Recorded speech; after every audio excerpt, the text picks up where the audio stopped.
Hi, it's Jamie, Progressive's #1, #2 employee. Leave a message at the... Hey, Jamie. It's me, Jamie. This is your daily pep talk. I know it's been rough going ever since people found out about your a cappella group, Mad Harmony, but you will bounce back. I mean, you're the guy always helping people find coverage options with the Name Your Price tool. It should be you giving me the pep talk. Now get out there, hit that high note, and take Mad Harmony all the way to nationals this year! Sorry, it's pitchy. Progressive Casualty Insurance Company and affiliates. Price and coverage match limited by state law. Blog Talk Radio. Caution. The tea is hot. Blow it off first, okay? Dishing tea with Big Meech.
And hello out there in Blog Talk Radio land here in the wonderful United States and across the globe.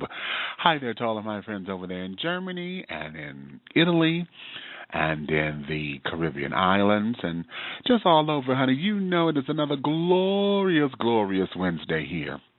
And you know what time it is, honey, so I hope you have all of your crumpets together because, darlings, it's time to dish tea, and you're dishing tea, darlings, with Big Meat, yes. Oh, honey, it's something down here in old Atlanta, baby. The last 7 days, honey, since we've last spoken, has been a little bit that way. The temperature is starting to get a little cooler and things of that nature. Our high is only going to be like 67 degrees today, and then we're going to fall into the low 40s tonight. Even for the rest of the week, we're going into the 30s. So, yeah, we're going to be hitting the freezing level. You know, freezing starts at 32. So, we'll be just above it at 33. Yeah. So, yeah, it's starting to get cold here. So I hope you guys are doing what you need to do for your color alerts and this, that, and the third. For those of you who are in the warmer climates, honey, God bless you. God keep you. If you have the warmer temperatures and things and don't have to worry about the cold. However, you know, in this particular society we live in, everything now, honey, has been, you know, a little that way. We don't know what's cold or what's hot anymore across the globe. So just make sure that you are governing yourselves accordingly and keeping yourselves with all of your cold medicines and things together, you know, because it is that time of the year. I am sitting up here, I have a slight little headache, and I think it's because either I've ingested too much sugar or I know I have not been sleeping well lately. So it could be a combination of both and all of that. So just make sure that you guys are taking care of your health and those particular kinds of things, okay? That there's my, pseudo doctor's orders, honey. Take care of your health. Take care of your health because, yeah, it's one of those things. You know, like I said, make sure you have all of your cold medicines and things in order, your teas. For those of you who use your voice for conversation and to make your living, honey, I'm going to recommend that you get you some throat coat tea. Go to your, if you're at your supermarket down the health food aisles or whatever, they have the all-natural teas and stuff. They should have, I prefer the traditional medicines brand of throat coat tea. Yes. That works wonders, honey. It works wonders. It works wonders. If you don't have that, honey, make sure you keep your teas together. Get you some green tea and all of that. I heard white tea is also is very, very good as well, but that's very hard to find. But green teas and some throat coat tea, honey. I want you to stay healthy. This particular holiday season. As we're starting off, Halloween is next week. For all of my ghosts and goblins out there and carrying on. So I'm looking forward to seeing what that is going to bring about. Ha, ha, ha. I wish I was in New York at this particular time or at that time so that we could prepare or at least take part in the Halloween parade and all of that. Last year I was there, and it was really, really cute. It was really, really cute, some of the costumes that I saw down on Christopher Street and carrying on. So I'm looking forward to see what Atlanta is going to bring this year. I don't know if I'm going to get up in costume. I might. If I do, I'll probably just go in drag, honey, because it's easier to do and shock a few people and carrying on. But I'm not exactly sure what I'm going to do if I do anything. Ha, ha, ha. So be that as it may. As you all know, today is the Don't Come Out of a Bag Wednesday, my darlings, where you get to be my co-host, honey. You get to be my co-host. So if you have anything on your mind, honey, whatever is on your mind that you want to talk about, here is the platform for you to do it. So just dial in at 347-205-9183. That's 347-205-9183. Press the number 1 that lets me know that you have something to say, and we'll be able to move on from there, okay? The tea room is open. Hey, Road to Stardom, I see she's up in here. Thank you, baby, for coming on out. The tea room is open, so if you want to go over in there and have a conversation there, please feel free to do so. You have to make sure that you create a profile page so that you can interact. Otherwise, you'll just be over there and you'll be under guest and then have a number. And you won't be able to respond, but you're able to look and see what's happening over there. So just go over there and dish your tea over in there responsibly, please. You know, we are in this, everything now is about reading and texting and instant messaging and this, that, and the third. And sometimes based on our own reasonings and our own references and our own correspondences with people. You know, we may think that somebody's trying to come out of a bag and neck roll you and trying to let you have it and this, that, and the other. And it may not be the case. It may just be because you're not hearing them. You don't know their vocal inflections, how, you know, their speech pattern, and et cetera, et cetera. So just dish your tea over there responsibly. So if I come in and see that you're cutting up, I'm going to cut you out. Okay? Yes, I've said it. And I mean it. Let me put my other disclaimer here, and that is dishing tea with Big Meech is for mature audiences, and the language and subject matter that you hear on this program is not intended for children or anyone who is not mature or responsible enough to handle the subject or situation. So your listening discretion is advised. I will repeat. Dishing Tea with Big Meech is for mature audiences, and the language and or subject matter that you hear on this program is not intended for children or for anyone who is not mature or responsible enough to handle the subject matter. So your listening discretion is advised, okay? Now, for those of you who are new to the program, please know, honey, I do have a potty mouth, and I make no excuses for it, okay? Living on this planet for over 40 years now, honey, I've earned every 3, 4, 5, 6, 7, 18, 25 syllable word or letters that come out of my mouth, honey, and I make no excuses for it. So just know, honey, I am coming out of a bag. I just don't know which bag I'm coming out of. So consider yourselves warned, honey. If you're at work, now is the time for you to put your headphones on or turn your volumes down to a respectful level. If you have children around, now is the time for you to sit them in the other room, let them watch Dora, let them watch SpongeBob, Bert and Ernie, Kate and Allie, somebody, honey, Cagney or Lacey for all I care. Okay. Now is the time, honey, for the grown and sexy to become the seasoned and sophisticated. So govern yourselves accordingly, because none of you bitches, and I say this, none of you bitches will come to me at the Walmart, at the Kroger, at the Walgreens, at the Dollar Tree, honey, at the Piggly Wiggly, honey, at the movie theater. You will not see me out in public and sit up there and say that you got demerits or you got this, that, and the third because you did not handle yourself. So govern yourselves accordingly, okay? Okay, consider yourselves warned. Okay, special announcement, honey. We are starting our fundraiser for No Time for the Pain. That is an original piece done by yours truly. And we're going to get this up and running for summer 2014. So raffle tickets will be on sale if you're in the Detroit area or here in Atlanta, where you can get them physically.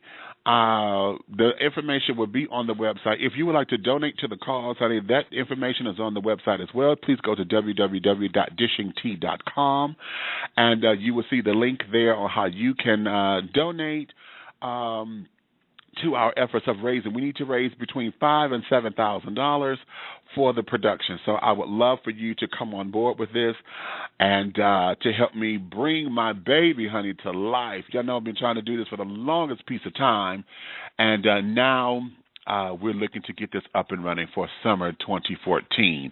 No Time for the Pain. I'll have more information coming as we go on, but the tickets will be available soon. We have 1,000 tickets, so a 50-50 raffle. $1 can win you 500. Ha!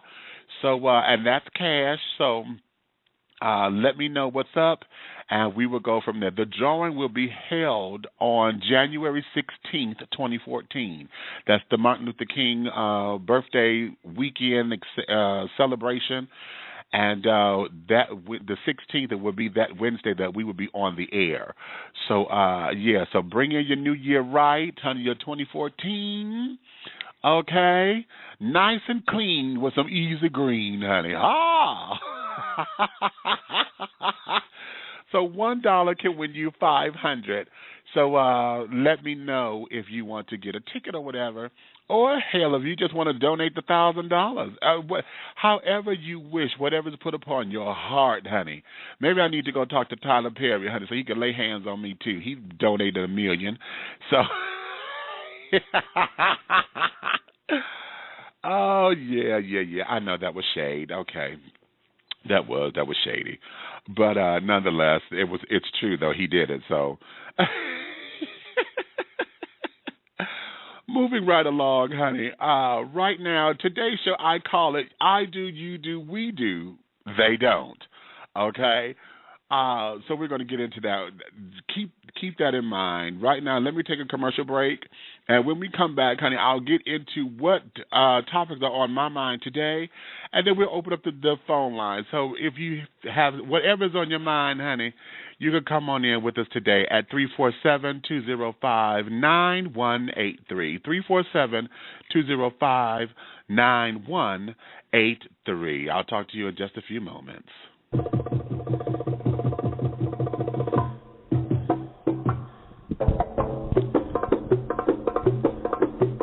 Egypt, Vidal, Couture, Egypt, Vidal, Couture.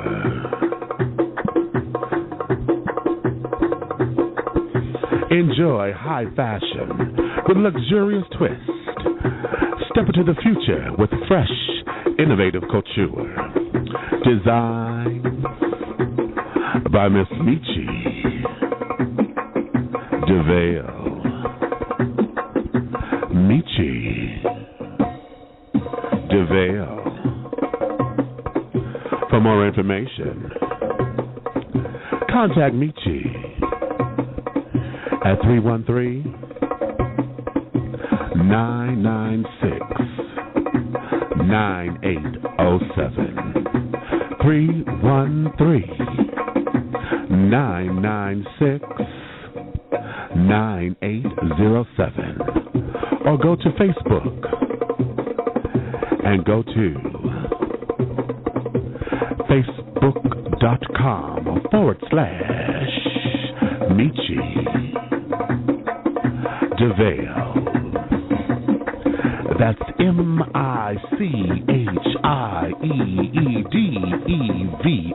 MICHIEDEVALE. Michi DeVale. Echam Vidal Couture.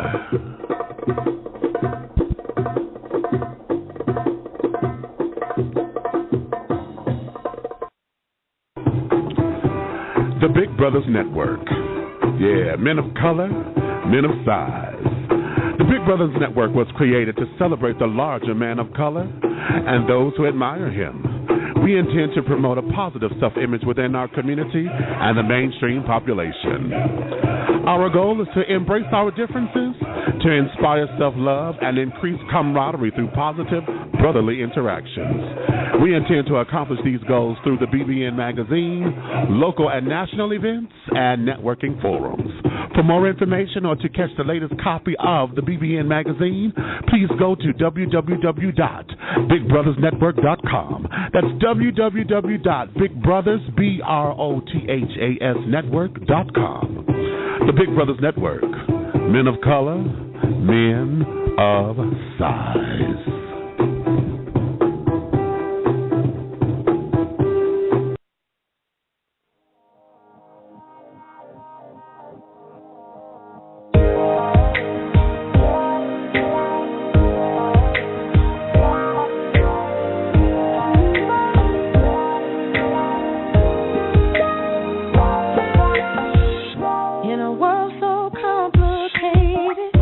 Sometimes I wonder how I make it.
I'm always following. That's right.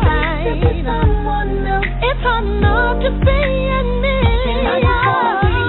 All the time, 7 days a week. Summer, fall, and winter, spring. That's qualified for the job. I just wanna be me in the shower from overseas with my friends and family. That's qualified for the job. And I keep telling myself to believe.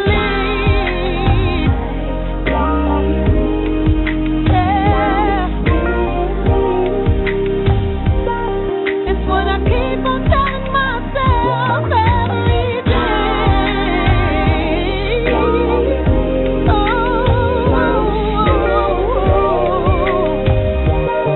No matter what the world may think, I'm gonna be all the time, 7 days a week. I'm gonna do summer, fall, and winter, spring. That's qualified for the job. I just wanna be me in the shower from overseas with my friends and family. That's qualified for the job.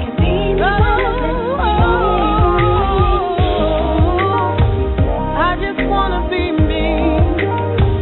I just wanna be me.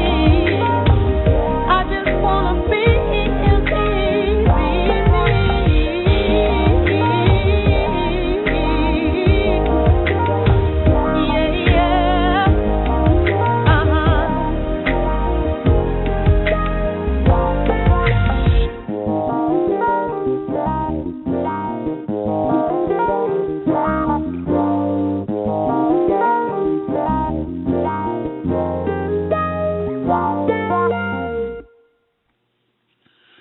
And we are back. If you are just joining us, honey, thank you for your love and your support here for Dishing Tea with Big Meech. I am your host right now, Big Meech, honey. I'm sitting up here. I'm trying to be cute because I just finished eating something and it was delicious, but I just ate it too fast, and I'm trying not to sit up here and go through a flatulent situation here. So I'm trying to be cute. And all of those shenanigans, honey, but it's taking me through changes. Yes, it is. Yes, it is. Oh, and I ate it too fast, so now I got this knot in my chest and can't do nothing with it until it just slightly moves down on its own. So, my life, right? Yeah. However, if you're just joining us and wish to come in on the conversation, 347-205-9183 is the number. Press the number 1 that lets me know you have something to say. Because today is a Don't Come Out of a Bag Wednesday, honey, where you get to be my co-host, okay? And that means that whatever is on your mind, this is the place and the platform for you to share your thoughts and let your voices be heard, okay? Now, you do know the rules, and if you don't, here they are. You can speak about whatever and any and everything that's on your mind, but if you come out of a bag, just know that I'm coming out of a bigger bag, okay? Yes, honey, we want to keep it nice and lovely, cute and sweet, honey, but don't come up here with no newfangled shit, okay? Now, it's one thing to introduce new ideas and new perspectives and carrying on. However, if you come too far out of the bag, baby, yeah, we're going to come out of a bigger bag, okay? So just know that. So be prepared. Be prepared. Now, usually I have a whole list of shit that I have that's on my mind or whatever. However, I just brought 2 particular topics because I think these 2 topics are going to take up the entire time. The first one, of course, is dealing with what's in the headlines today. And that is, we are all lovely and feeling all grand and beautiful because of New Jersey becoming the newest state to legalize gay marriage, okay? And technically we now have 15 states, technically. However, because D.C. is not a state yet, we have 14 states and the District of Columbia who are now willing to go on record and have laws in their states to say that gay marriage is legalized. I want to know, what are your real thoughts about gay marriage? Okay? Now, I'm going to share mine, and some of it may surprise you, especially coming from me. Some of it may surprise you, but then again, I don't think so. Because when you hear my reasoning behind it, you probably understand exactly where I'm going. Okay, but I want to know, what are your thoughts on it? So 347-205-9183 is the number. And my other subject or topic today that hit me, and this is an older story. Now, I was in the hospital and carrying on during all this particular time when I was going through my debacle in New York and dealing with all of my illnesses and carrying on and all of that. But during that time, in February of this year, there was something that came on the over the internet. It's a video on World Star Hip Hop where there was a Newark, New Jersey young man who was forced to strip down butt naked on the streets by this particular gang. And he was beat with a belt. They literally whooped his ass butt naked on the street corners, all because the boy's father owed the guy that was beating him with the belt, owed him $20. Okay? Now, according to my research on this, this was the guy who was the perpetrator ended up getting arrested and carrying on, and all of that. The investigation and stuff is still going on at the time, from what I read on it. My topic about that is snitches get stitches. Why are we so afraid of speaking out against the wrong or evil doers, and yet we criticize others for not speaking out whenever we're the ones that's the victims? Okay? What is this whole snitching thing? I mean, in our own little circles and carrying on, we sit up there, we criticize folks. Oh, bitch, you snitched. What, you snitched, bitch, what? So, why is that such a big old thing? Okay? One of the things that I do understand and what I notice about that particular comment, again, that's another one of them comments. Maybe this might be my third topic today because, we have a few of our little idioms and things that have come into the vernacular now that have taken a course, they have become a culture of their own. One of them is snitches get stitches. Another one is, I just want to have fun, I'm having fun, and it's said with those, as if they have quotation marks over it. The one that is really starting to get on my nerves now, it is what it is. Okay, that there is becoming a whole culture in itself. And usually, these little idioms and things have taken life because they become double entendres, particularly for those who are of LGBT culture. We'll take something and run with it and recreate the meaning of it and carry it on. And then it takes on new life, new form, new this, new that. And I have come to realize that it is what it is creating a new definition to where folks are using that to say, well, hey, shit you going to do about it. And it's my life, and you can't tell me what to do. And basically, it becomes a moniker for somebody who's trying to stick their chest out about some bullshit. And usually don't have nothing. It's really not substantiated. Usually, it's about bullshit or about something that you done, or most of the time, or I won't say most of the time. What I have been experiencing is that a lot of times that particular little idiom is becoming shady. Well, it is what it is, and this, that, and the other, as if to say you don't want to deal with the problem, or I don't want you in my business, or whatever, because you up to dirt, you up to shade, you up to no good, and that kind of thing, So, going back to the whole snitches get stitches, why is it that we are so afraid to talk? Have we become a society that does not allow us to we want to talk free speech. We want to talk this. We want to talk that. We want to talk about how grown we are. We want to talk about how I wish some motherfucker would, that kind of thing. But yet when it comes down to it, do we really believe that? Are we afraid to say, this, that, and the third about whatever's going on? We even scared to call 911. Folks are scared to call the police these days. All it takes is just a simple phone call. 911, what is your emergency? Child, I'm standing here on this particular corner, and across the street from me, I see this child sitting up beating this woman. Now I don't know what it is. Don't come to me because I'm not telling you where I am. Y'all just need to get out here to this particular corner. What is so wrong with that? Very few people do that these days. Then, for those of you who have more information about it, what is that? Or I ain't no snitch, But this motherfucker wrong as hell. But you ain't no snitch. These children who are in, our youth are growing up with this. Well, I ain't no snitch. But yet and still, if you ain't go snitch, you sitting up there telling this child that he is right for doing the dirt that he doing. Okay. Why is that? Well, that's his business. That's his business, and it ain't got shit to do with me. So never mind.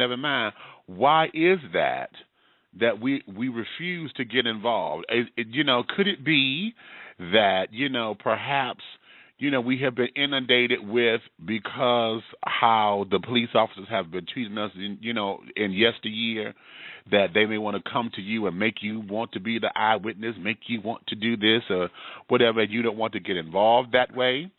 Is it because, it takes time out of the day or whatever? It just inundates your time. Is that the reason? Or is it just that you're scared of retaliation? Perhaps, somebody might find out it was you and they may come and fuck with you or whatever, and you don't want the aftermath of that. Is that the reason? Because I understand it. If that's the reason, I understand it. But then it comes to what happened to the village. If it takes a village to raise a child, and it takes a village to protect the village, what happened to the village? That's that question there. I don't ever think I would get a legitimate answer, because the village itself has changed. We don't want to identify families. We don't want to identify this. We don't want to identify that. The nosy neighbor. Remember back when we were kids, we had the nosy neighbor who was always up on what was going on and this, that, and the other. It always seemed like that child was always in everybody's business. She knew what was going on with everybody. But during those particular times, we had safer streets. We knew what areas we could go in to do our dirt and which ones we couldn't. You know what I'm saying? What happened to that? This whole snitches get stitches is ridiculous, because that little boy was beat.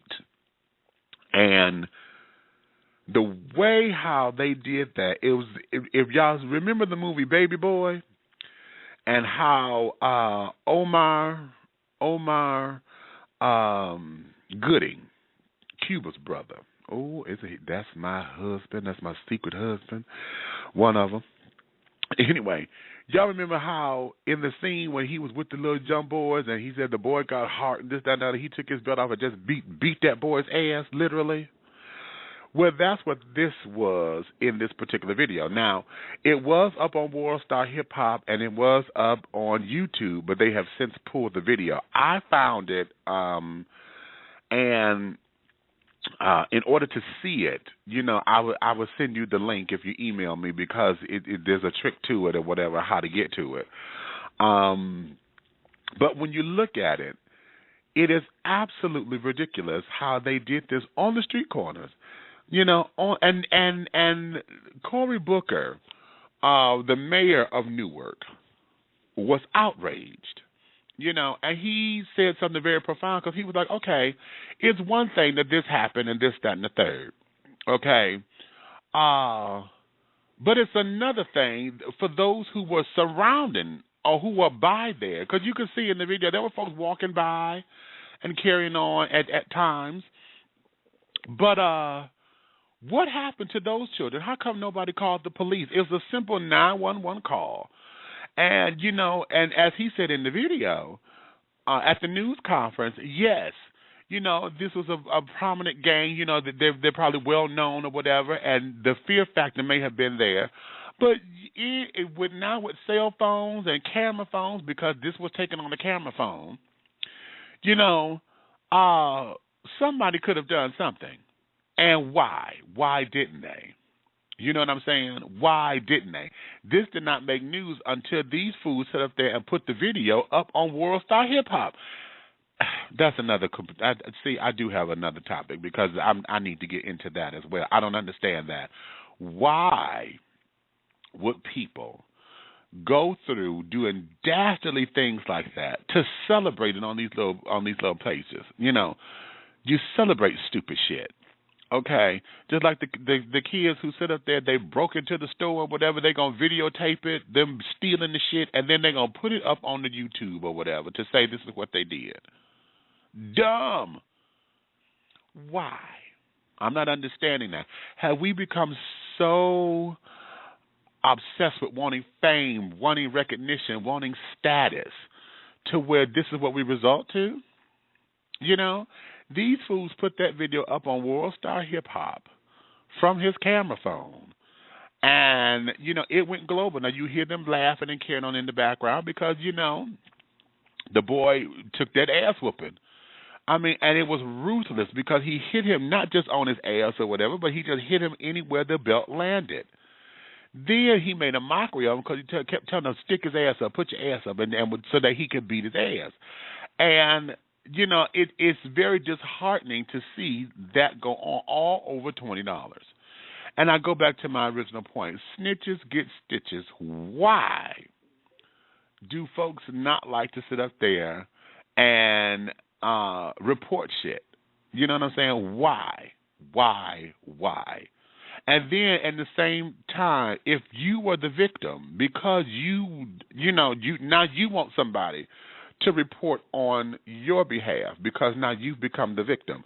But when it was you being the snitch or whatever, that's not what you did. Oh, it ain't my business. Oh, no. No, I don't want to get involved. I had something that happened at the hotel where I worked, and it so upset me. It so upset me to where I went home with a headache and I was shaking so badly.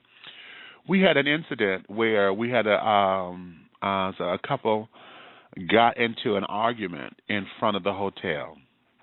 And in that, the child was, it was a male and female couple. And I did not see it, but one of our shuttle drivers saw it, where the guy picked the girl up, body slammed her on the concrete, and left her there. That girl was in a coma for 2 weeks, okay? Or longer. We were sitting up trying to find out what had happened because we had to call, when it came to us, we had to call and get the ambulance there and carrying on. And during our investigation at the hotel, it didn't show on the camera the beginning of all of that, but the driver saw it. Now, he said that he saw it, right? But he did not want to give a fucking statement. When the police came, he denied everything. I said he didn't want to get involved. No, I don't want to get involved. And we said, all we need is just a statement to say yes. You could do the statement and not, we don't have to do it. He did not want to do it. When the mother of that girl pleaded, because they needed a case to put that motherfucker up in jail, she pleaded and asked, and that motherfucker sat up there and said, no, he wasn't going to do it.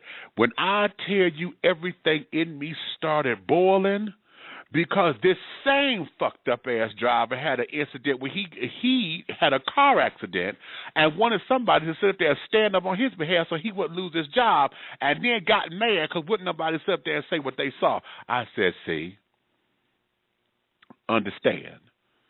Okay? Ooh, that had made me so mad. All he had to say was, yes, that's the guy that did it. I saw when he picked her up and that girl was in a coma for 2 weeks from that, or better. I think it was longer than that, but I know it was at least 2 weeks. In a coma because of how he body slammed her, and that motherfucker didn't want to stand up. I'm surprised they still let him work there. I was so outdone with that. So outdone. All because he said snitches get stitches. He didn't want nobody to come back on him. Bitch, number one, they were out-of-towners. Okay, they were out-of-towners. Number two, the cops gave you every avenue to stay anonymous in that. To stay anonymous in it. But he didn't want to do it. He did not want to. Oh, every time I think about that, my blood curdles. But I need for you, somebody, okay, explain that to me. I mean, give me the other end of that particular perspective. Maybe I'm missing something because I'm a very passionate individual. And then you may want to ask me, have I ever not snitched on something? And I would be honest and say, yes, I've not snitched. You know, I've not done a few things, you know, over the course of whatever because of the situations at hand.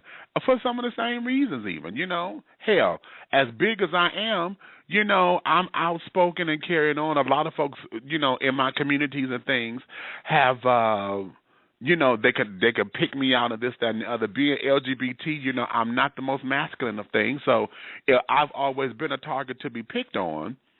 You know, or whatever. So I became an easy target earlier on. So I had to learn how to pick and choose my battles and my fights and carrying on. And then sometimes some things were just not worth it, in my opinion. And okay, so you may say, well, if it wasn't worth it to you, what makes it worth it to anybody else? And here's my retort to that. Anytime that you see an evil or a wrong that is done, where it hurts somebody, it is a malicious intent to do something to somebody, or to someone, or to a community, or to the greater good, and it's going to cost taxpayers money if we go to court and this, that, and the other.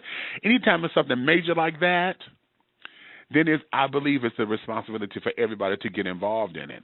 You know, now, again, with the safe causes that we have now, we have a lot of telephone numbers and stuff you can call to remain anonymous, you know, to give the little tips here. You got the whistleblowers there, and this, that, and the other. There's a lot of things that are in place to protect you and your identity and stuff now. There's no reason for anybody to sit up there and say snitches get stitches simply because you don't want to get involved. And I take issue with that at times. I take issue. Now, understandably, if you want to sit down and to make sure that your personal safety is intact, I got you.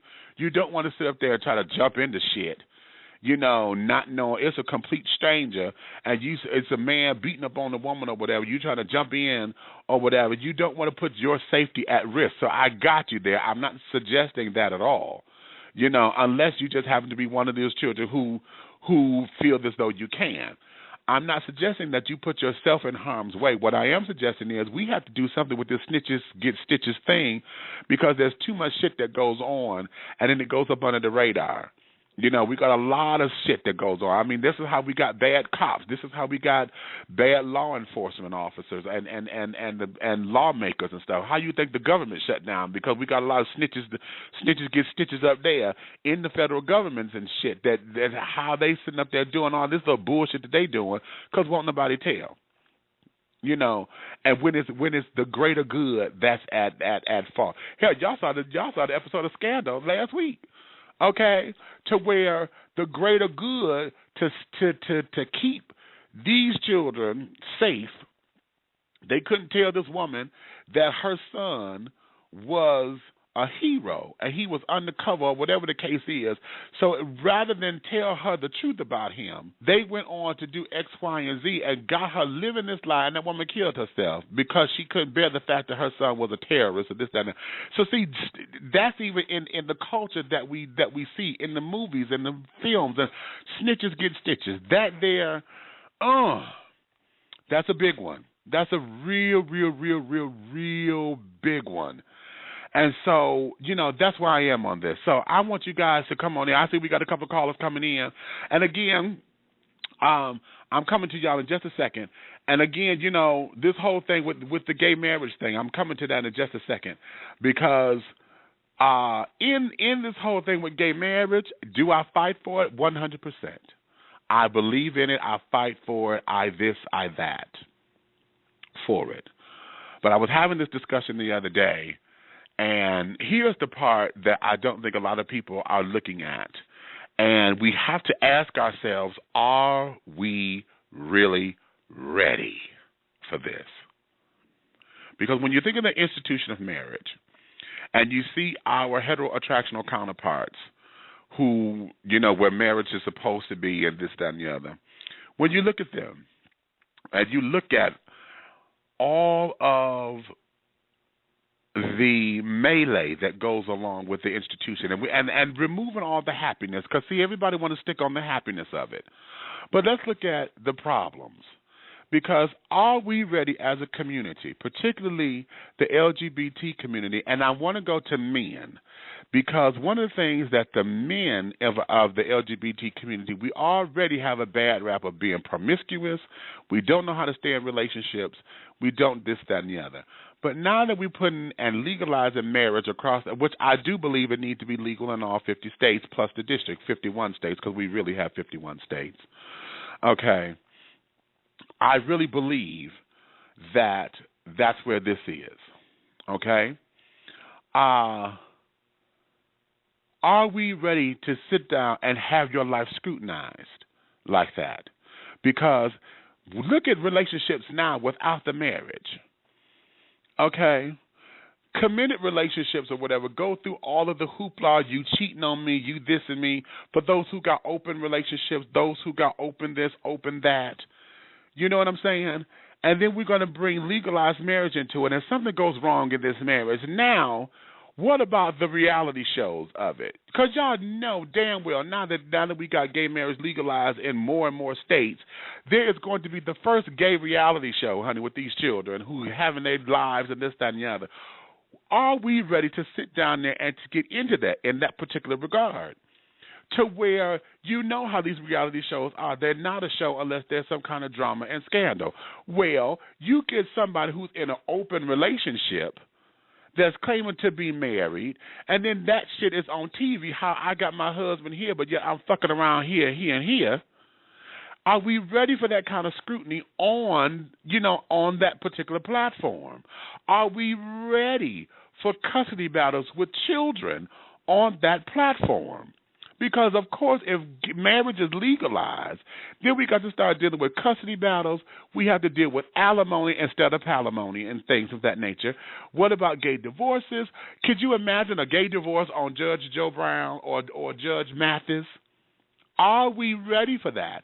And I don't think that a lot of people have taken the time to scrutinize that particular part of it, because we're so busy into the fight of saying, give me the opportunity to say, yes, I can marry like everybody else, and I'm for that. I'm with that. But one of the things that I really believe that our community have not taken into effect or have thought about across the board is the anti-shit with it.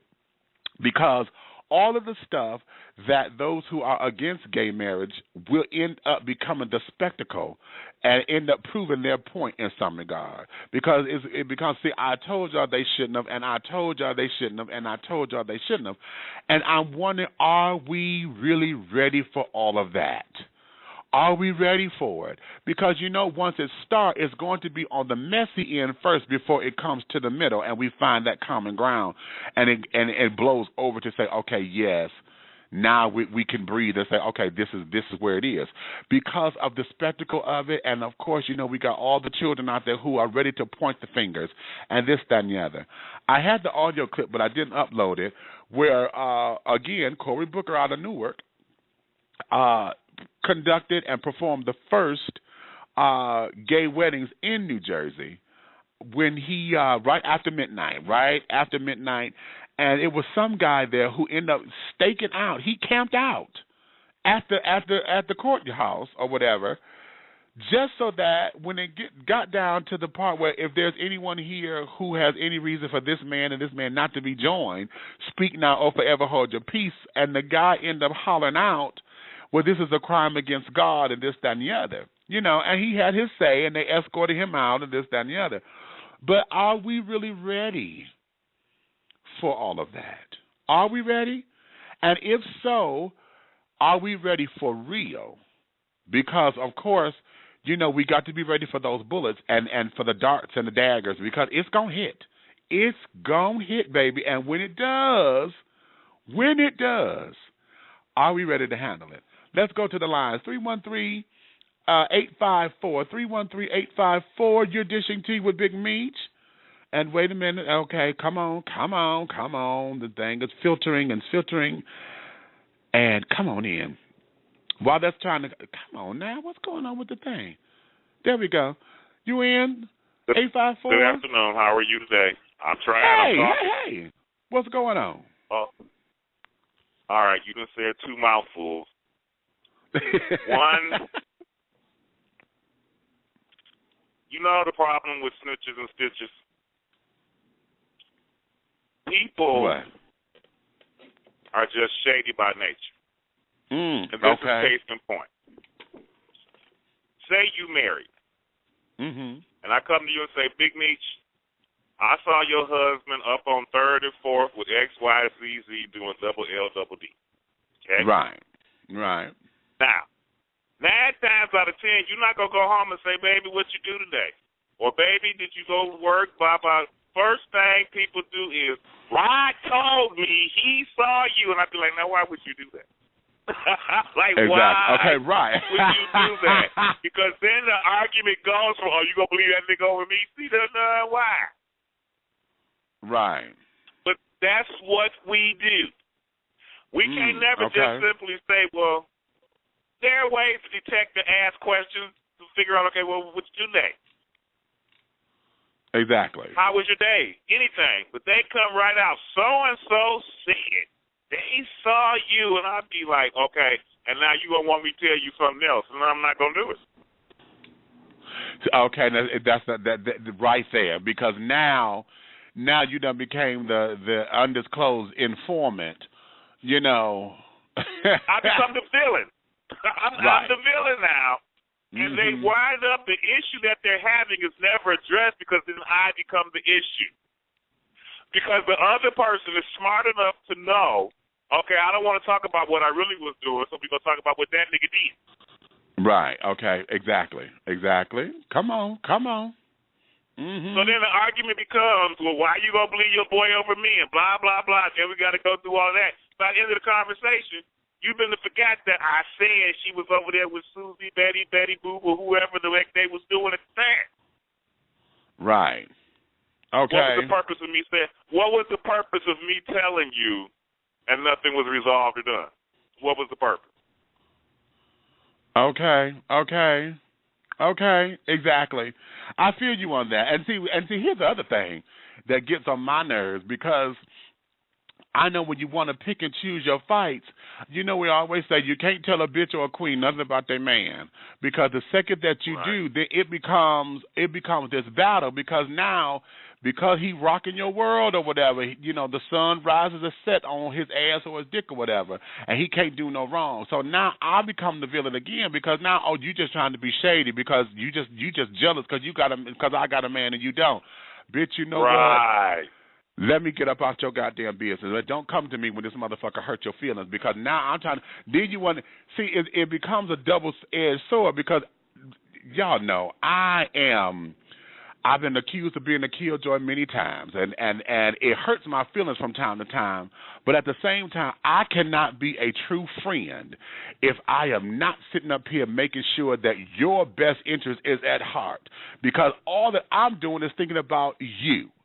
So if you gonna now sit up there and get mad at me because I done pulled your coattail to some bullshit, and then you want to sit up there and tell me that I'm wrong for it, then bitch, you get whatever the fuck is finna come up out of this. You know what I'm saying?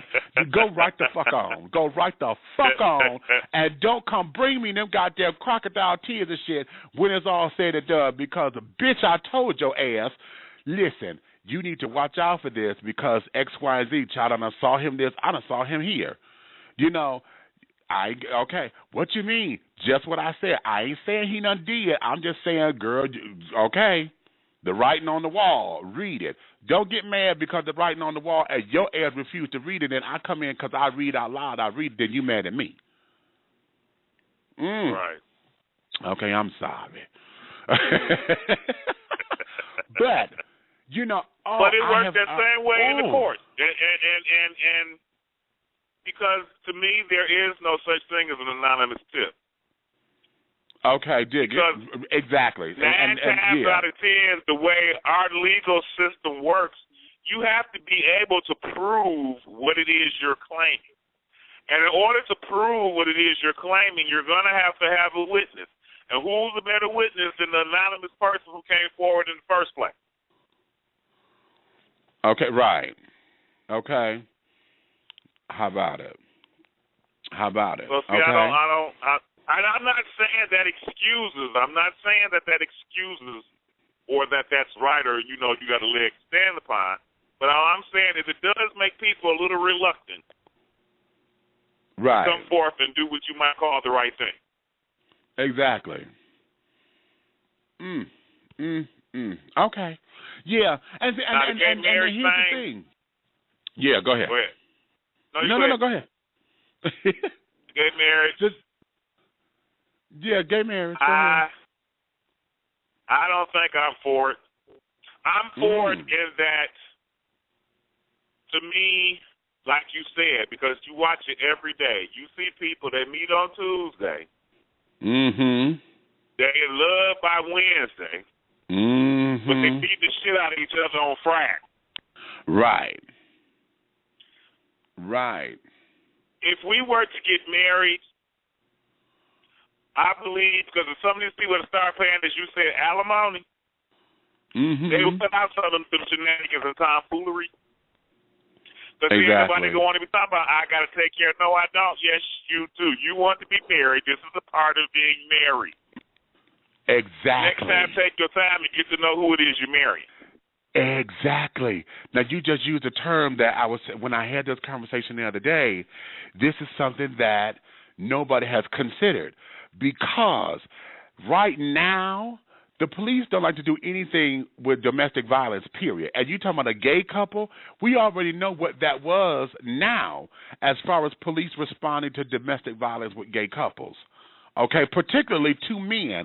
Lesbian couples get a little bit more attention with domestic violence than two men do because now I'm speculating here, and I've been told this. I don't have any facts to prove it, but we all know that two bitches fighting or whatever is still a sexual arousal piece for heterosexual men. Whatever that is, that dynamic is about two girls fighting is still a sexual arousal piece. So to identify that with going to a domestic situation and it's two women, they would get a better response than two dudes. Okay? So now with marriage becoming legalized in all these different states, and it's going to be national, it's going to take its time, but once it becomes nationally a federal thing and nationally legalized and nationally recognized, then that means that the law enforcement will have to respond in kind because now it is accepted. What is this going to do to that dynamic? Because they don't, the whole criticisms about who's masculine, who ain't, this, that, and the third, blah, blah, blah, blah, blah. All that scrutiny gets to be in there. We already have it now about top and bottom, who's too masculine, who's too feminine, this, that, and the other. That's already in place because our heterocultural society don't want to wrap their mind around the idea of that. So somebody in here has to be, quote unquote, the bitch. So now when you're dealing with domestic violence, who got their ass whooped? All of those things. And I know it sounds like it's a dismal point, or it sounds as if I'm just going in on the attack. But these are the things that I don't think that we have taken into consideration when we say why we're fighting to have gay marriage legalized. And like I said, I'm one who's for it and would support it being legalized because I believe everybody ought to be protected and this, that, and the other. However, I don't think that those who have been on the forefront, mainly our Caucasian counterparts, who are usually the lobbyists that carry it on, I don't think that they have taken all that into consideration because if they have, then where are the points at in these other cities? Because now they got to make sure that the laws and stuff reflect, or at least the law departments and stuff reflect that so that everything matches accordingly if these things happen. But, my biggest reason for not supporting gay marriage is because the LGBT, whatever community. Mm-hmm. All these acronyms get on my nerves. I know. Alphabet soup. But I remember when this became a first good hot topic. It was some years ago. And I remember the government saying, okay, we won't call it marriage, but we'll call it a civil union. A civil union, right. But you get all the perks and privileges of a married person. Mm-hmm. The community turns that down because they know we want to be like everybody else. We want to be married. Mm-hmm. And my question then became, okay, so you trying to copy an already flawed system because the heterosexual just took marriage to all types of lows, levels, and distorted it. Marriage means absolutely nothing nowadays. Nothing. Exactly. Nothing. You know what? All the marriage does now is allow you to file jointly on your tax. That's right. And you want to copy your already screwed up system, but more importantly, you're telling me you're tired of not having no rights. They gave you rights, but just because you don't like what it's caused, you turned it down, then no, you're really not trying to be married to me. You're not. Now, that's a very, very interesting point because, see, now here's something that I found to be interesting because I did not know this. Now, outside of the 14 states plus the District of Columbia who have legalized marriage, and for those of you who don't know all of the states, they are Maine, Rhode Island, Connecticut, Delaware, Maryland, New Hampshire, Vermont, New York, Minnesota, Iowa, California, Washington State, D.C., and just recently New Jersey. Now, I did not know this, that these states allow for civil unions and partnerships, domestic partnerships, but they're not calling it marriage. I didn't know Oregon, Nevada, Wisconsin, Illinois, Hawaii, and Colorado. I was unaware of that. And it's interesting you say that. So these 6 states, they will allow a civil union and recognize a civil union, and they will allow domestic partnerships to be recognized. Okay, and without the language of saying same-sex marriage. That's a good question. Why is that not enough? That there is a good question. That's a good question. And I remember a while ago, I think you hit on it. Someone was saying about maybe it was the president when he said that he said personally he's for gay marriage. When he said that he was once so worried about the name or the term marriage or whatever, and he said that when he looked over at his friends or whatever, Sasha Malia was saying what their friends are saying, it's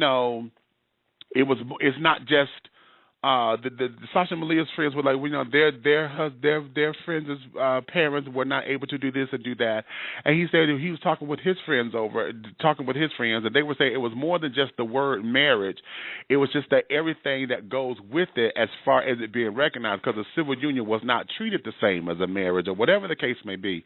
However, I need to see that in writing or somewhere, because if it's identical, my whole thing is this.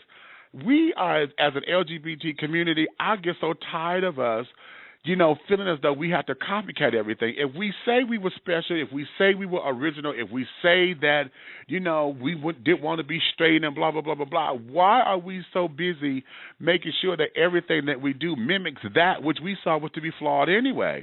Marriage, the institution of marriage, 50% of all marriages end in divorce. So why are you sitting up there wanting to make sure that you get married? Look at, based on just the relationships that we have now. There's a couple. I just put this up on my Facebook page a couple of days ago. There's an African-American couple that I'm working on getting on the show. They just had their wedding vows. They've been together for 46 years. 46 years. And it was very interesting that one of the guys, he says, now that we've had this ceremony, he said, I don't feel any different. There wasn't some magic pill or whatever. He said the love that we have is still there. I think they got married for the protections, all the legalities of it. But I think that's all that the marriage does is for the protection. But here's something that we need to consider. We're so busy fighting for marriage equality that we don't even have on the table anymore about ending workplace discrimination. You know, the non-discriminatory act in the workplace, that there is still not a federal law yet, to where companies and businesses and stuff cannot discriminate against you simply because of your sexual orientation. That there is not federal. So there are certain states where just because you're gay, you could still be taken off of your job and this, that, and the other on the grounds of sexual orientation, and it's legal. So we're so busy worried about that to where do we have everything else in place for all of this? And see, this is that snowball effect to where it gets into a lot of the politics of all of this. And I just wonder, where are we with it? You know, is it compartmentalized? This particular section is worried about this, while this particular section is worried about this, and we're working hand in hand? Because I'm not hearing that. I don't hear that at all. I'm just hearing one thing and one thing only. And because this is so-called the gay agenda, you know, it has just taken that particular mark, and I don't understand that. I don't understand. Here, you stay there. I'm gonna keep your line open. Let me go here because I got two folks. Let me see. Let me go here. 313-772-404-861. I'm coming to you in just a second, sweetie. 313-772. Come on in, honey. Hey, loves, how you doing? Hey, what's up? Hey, okay, forgive me. I came into the show a little late, but I know this current topic you guys are on is just hot for me. So here's my 2 cents. Blog talk, you know, to all the tea sippers. I'm with someone who, you know, and we talk about marriage, but for me, I view it like this. Just like with our heterosexual counterparts, it's what you're getting married for, which is what's important to me. For me, the show of it is one thing. Now, being a gay man, okay, yeah, you know, I want the pageantry, you know, I want the train and all sorts of cutesy. But that's something that I honestly, in my heart, feel like if I want to just do that, I could throw a party and just say I'm getting married. Now, when it comes to the legal issues or whatnot, I have found out that there's all sorts of ways around that. You know, to where you can legally basically sign a real life to somebody. People do it all the time. So as far as the whole marriage thing, you know, fighting for that title of it, that's where the energy to me is just being wasted and lost. Because as you guys say, you know, the marriage has been made a mockery of. That doesn't mean it's not sacred. It ain't cute and all the cherries on top of the pies and all that kind of shit. I'm just saying, let's reflect on why we get married. What is our marriage supposed to accomplish and achieve as a couple? And if there are things like, you know, security, being able to see your baby when you're in the hospital, whatnot, there are ways you can get that on paper, or however you want to do it. Pageantry and marriage is 2 different things. Oh, that's a Facebook quote. Pageantry and marriage are 2 different things. Exactly. Because, see, now, again, I'm looking at this from a marketing strategy because, you know, we got Bridezillas and carrying on as a reality show. Now we're talking about having, you know, the gay version of that, you know, as a reality show. You know, and the whole spectacle of that pageantry and this, that, and the other. You know, what I am seeing is just the parts of this that I don't think, as I keep saying, I don't think anybody have actually thought about, you know, and to say that, okay, I'm ready for this. Because when we open up this door, if you want to open up this Pandora's box, honey, you just can't be, you know, expecting what's on top. Because as you take the stuff out that's on top, honey, as we all know, the Pandora's box, honey, any and everything could be up in there. So you got to be willing to say, okay, if we're ready to, are we ready? You know, are we ready for this? Are we ready? We have not gotten over the fact that here, especially here in Atlanta, it's become apropos, but the world is not ready to see a man in pumps and carrying a purse. The butch queens do that down here. Okay, y'all see that on the reality shows that carry on. For those of you who are into the Housewives of Atlanta and things, y'all see Derek in his pumps all the time, get with his purse. Okay, and that there is a commonality here. I mean, hell, we just got this picture up on Facebook with Magic Johnson's son, EJ. You know, they're talking about his fashion. He's a big old woman, honey, and he wears tight clothes. He got all these high-heel shoes on and carrying on. He likes to wear handbags and carry his purses and things. You know, I have no problem with it because I was him at once upon a time. I didn't wear my pumps like that, though. But then I was in a different part of the country. You know, however, it honestly sounds like something you said previously, you know, about the popcorn, a.k.a. microwave generation. Everybody wants everything instantly. I love when you brought up that point about, like, you know, okay, so what, you got a reality show. In this particular reality show, all you're going to do is feed into the stereotypes. Why? Because that's what sells. That's People what sells. Exactly. The boring gay couple.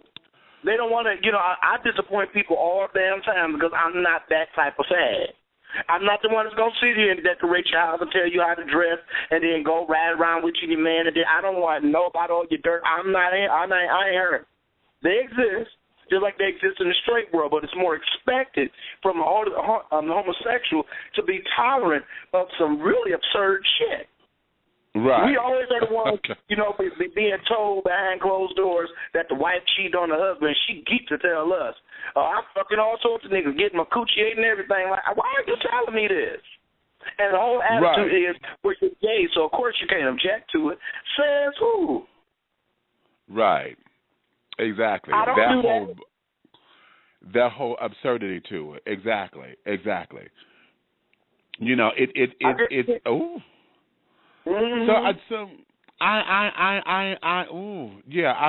see. It has me a little perplexed and somewhat perklimped because I don't know if and perhaps see for me to say this, you know, it may shock a few folks about that because y'all know I'm one who, you know, I'm an in-your-face girl at times, you know, if not all the time, but at the same time I do believe that, you know, there are times where we have to sit down and to understand timing, placing, and this, that, and the other, so that, you know, you can't just force feed these kids. You know, every now and again you have to go back and get the baby spoon, honey, but okay, you take a little sip at a time, you know, because you're not ready for this.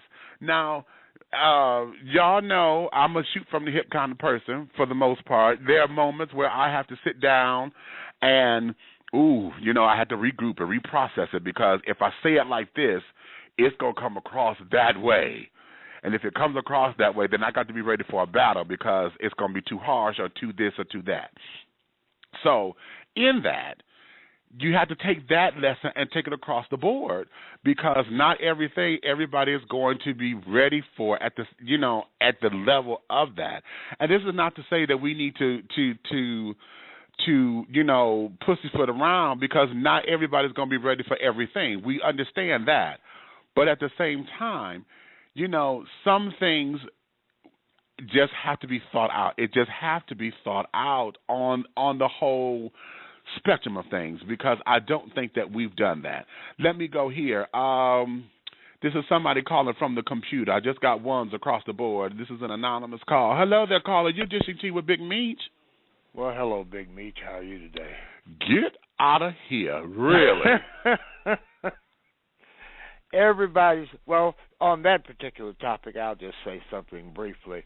Everybody's looking at this in a sense other than they need to. What gay marriage would provide as far as benefits, marriage is defined under some laws as beneficial. If your partner dies, you're entitled to this, you're entitled to that. If you're married, you're entitled to their medical insurance and all of that. Look at it from a real standpoint. That's the real standpoint. You all are talking about it from the advantage of love. What's love got to do with it? Well, you know what? Here's the ticket because see, all of that—that's what that there has been what the fight is.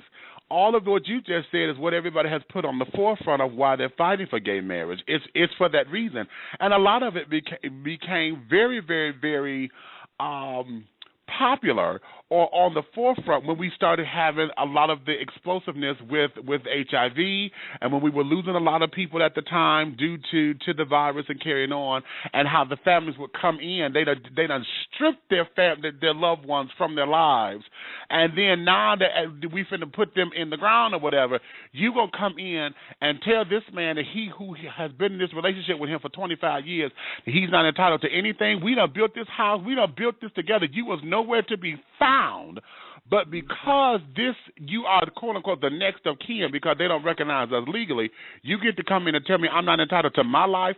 That's a motherfucking lie. So we understand that there has always been on the forefront as to why it needs to be legalized. My contention is that has only been the focus, because it's the back half of that. We already know what the good parts of it is for. You know, the whole idea of security, the benefits, the being able to be recognized as a couple and not just my roommate and all of that, you know. So we understand what that is, because that's what has been the leading arguments, is the backside of it. Because as with every marriage, every couple has problems. You know, going back to snitches get stitches. You don't tell my business or put my business out in the street or whatever, but hell, if you sitting over here getting your ass whooped, you know, because Johnny didn't like Timmy coming over here or whatever, see, that's a whole separate issue, because now we got to deal with legalities of that and the breakdown of it, the way we have been treated in the past. Now, what does that mean on the legal front? Because it's going to be brand new, which means there's going to be a lot of wrinkles up in that bitch before it gets ironed out. Because you know, the police got to sit up here and redo. Exactly. So that's what we are with that. If you come in as a gay couple to a facility, we are legally bound not to tell you. I don't care who you are. You've been his husband for 20 years. Legally, we are bound not to tell you anything about that person's case. Exactly. See what I mean? So, and you know, here recently, since they opened this place up, this LGBT clinic, Lord Jesus, we could take up the whole show on what we have to go through as far as the legalities are concerned, and these ass whoopings and things like that. I could take the whole hour telling you about the ass whoopings, the legalities, how the police have to deal with it, how the medical staff have to deal with it, and all of that, but I won't. But I basically just wanted to say hi to you, because you know I can get on here and we could take the whole hour in talking about the whole. Well, you know, let me ask you this, because I've got to get this paperwork, the name of this paperwork. When I was volunteering for a hospice program, and we were going through Henry Ford Hospital, we were told that there were 3 pieces of paper that if any gay couple had these papers in place, that it would protect everything legally. They were able to get this information and carry it on. I know one was the power of attorney, but that wasn't enough. No. What are the other 2 pieces of paper that that couples need to, you know, to have that legal paperwork in order to get medical information shared and et cetera, et cetera? I know what they are because I see them all the time, but I'll get back with you on that and give you the name so you can get it out to everybody that needs it. But we do have the paperwork, and, you know, I have to give it out all the time, but, you know, it's like anything else. You do it mindlessly because it's something that you're required to do. Right. So, the names of them, I don't know, but I know exactly what you're talking about. Okay, get back with me on that. It is a 3-part deal. Yeah, because I already know power of attorney is one of them. But whatever those other 2 pieces are, I cannot think of what they are. And it was, I knew it when I was there in Detroit, because hell, it was every day. It was an everyday thing that we constantly talked about it. And then that was what? Oh my God, this was 2013. That was, we did that in 10, 11 years ago. So. You know, it's more in depth now. It really is. And you know, since they have not legalized it in Michigan, and in fact, it's gone back to the courts again. Yeah, yeah. And if you noticed, the legalization of it is all on the East Coast. I was just going to point that out. Yes, outside of California and Washington State, everything else is on the East Coast. Yes. So everything we're not looking at the middle of the state all the way south or even north of that. I mean, as far north, in my mind, looking at a map, Vermont would be the furthest northern point. Yeah, that accepted as legal, as same-sex legalized marriage. In the Midwest, Wisconsin and Illinois are accepting of civil unions and domestic partnerships. Mm-hmm. Which is totally different. Well, Colorado's that's a little bit more west, but they are accepting and recognizing civil unions and partnerships as in the language. Their language is not same-sex marriage. Their language is civil unions and partnerships. Which is totally so that's very different. very interesting. It's totally different. Yeah. But go on. Okay. I just wanted to say hi, and I need you to call me later on this evening. Okay, that I shall. Yeah. Okay, I will. All right. All right. Thanks for calling into the show. Mm-hmm. All right now. Now let me come bring in 404-86. Let me call in. I'm bringing in 404-861. Hey there, baby. You on the air? I think I know who this is. Hey, Demetrius. Good afternoon to you and all of you listening. How are you? Hey, baby. What's up? Well, I just wanted to come in and talk just a brief, second about. Well, won't be a second. I'm lying. But just a few moments about, what this whole topic, and we discussed this yesterday. And first of all, I'm so glad that there's one more state added to the list of the legalization of same-sex marriage.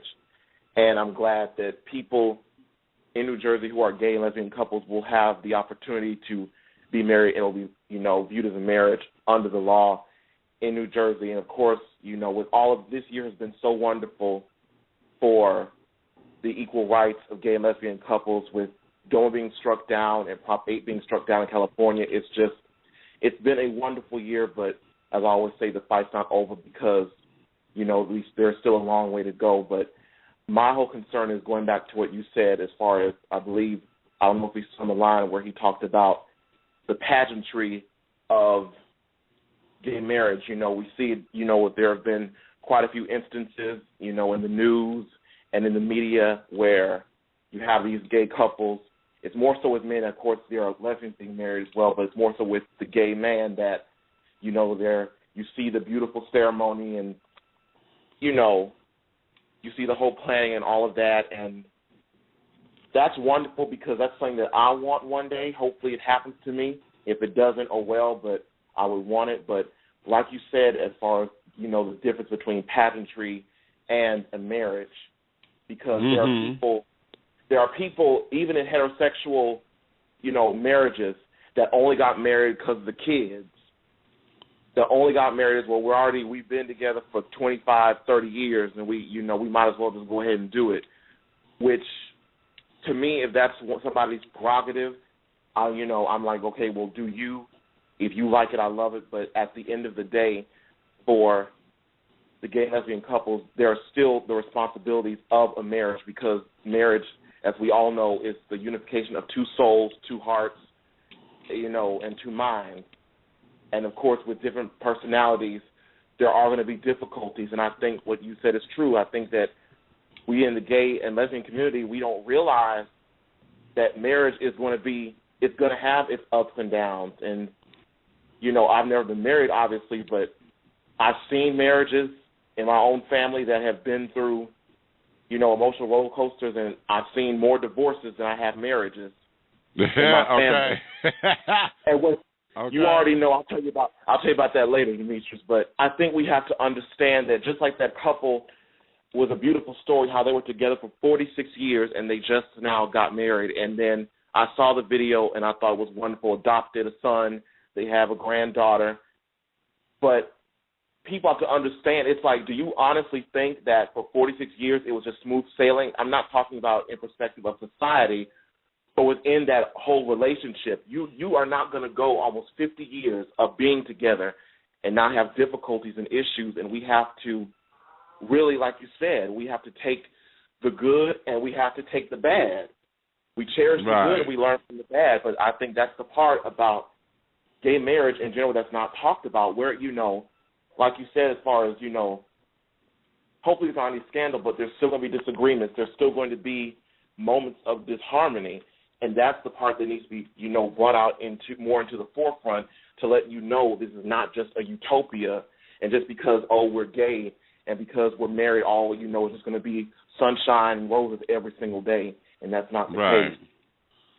Well, you know what? I want to say that I am so hoping, and I don't want to be so presumptuous, but I am so hoping that our community is not that damn shallow to where they don't anticipate, you know, struggle in anything, because with any and everything there is a little bit of ups and downs and highs and lows.